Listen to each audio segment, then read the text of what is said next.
Spanish ലീഗിൽ ഇന്ന് വലൻസിയയെ നേരിടാൻ ഇറങ്ങുകയാണ് റയൽ മാഡ്രിഡ്. റയലിന്റെ തട്ടകമായ സാന്റിയാഗോ ബെർണബ്യൂവിലാണ് മത്സരം. ഈ മത്സരത്തിൽ ഗോൾ നേടാൻ സാധിച്ചാൽ ഫ്രഞ്ച് സൂപ്പർ താരം കിലിയൻ എംബാപ്പയ്ക്ക് ഒരു തകർപ്പൻ റെക്കോർഡ് സ്വന്തമാക്കാൻ സാധിക്കും.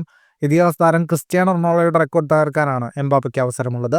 റയലിനായി അരങ്ങേറ്റ സീസണിൽ ക്രിസ്ത്യാനോ റൊണാൾഡോ നടത്തിയ ഗോൾ സ്കോറിംഗ് റെക്കോർഡ് തകർക്കാനാണ് ഫ്രഞ്ച് താരത്തിന് സാധിക്കുക. റയലിനായി ഇതിനോടകം തന്നെ 33 ഗോളുകളാണ് എംബാപ്പ അടിച്ചു കൂട്ടിയത്. റൊണാൾഡോ തന്നെ അരങ്ങേറ്റ സീസണിൽ 33 ഗോളുകളായിരുന്നു നേടിയിരുന്നത്. വരാനിരിക്കുന്ന മത്സരത്തിൽ ഒരു ഗോൾ കൂടെ നേടാൻ എംബാപ്പയ്ക്ക് സാധിച്ചാൽ ഈ റെക്കോർഡ് സ്വന്തമാക്കാം. റൊണാൾഡോയുടെ ഈ റെക്കോർഡ് മറികടക്കുന്നതിനെക്കുറിച്ച് എംബാപ്പ അടുത്തിടെ സംസാരിക്കുകയും ചെയ്തിരുന്നു. ക്രിസ്ത്യാനോ റൊണാൾഡോയേക്കാൾ കൂടുതൽ ഗോളുകൾ നേടിയാൽ അതിൻ്റെ അർത്ഥം താൻ അദ്ദേഹത്തെക്കാൾ വലിയ താരമല്ലെന്നും ഇത് വെറും നമ്പറുകൾ മാത്രമാണെന്നും കിരീടങ്ങൾ നേടുക എന്നതാണ് തൻ്റെ മുന്നിലുള്ള പ്രധാന ലക്ഷ്യമെന്നുമായിരുന്നു എംബാപ്പെ പറഞ്ഞിരുന്നത്. നിലവിൽ സ്പാനിഷ് ലീഗിൽ 2ാം സ്ഥാനത്താണ് റയൽ മാഡ്രിഡ്. 29 മത്സരങ്ങളിൽ നിന്നും 63 പോയിന്റാണ് റയലിനുള്ളത്. 66 പോയിന്റുമായി ബാഴ്സലോണയാണ് 1ാം സ്ഥാനത്ത്.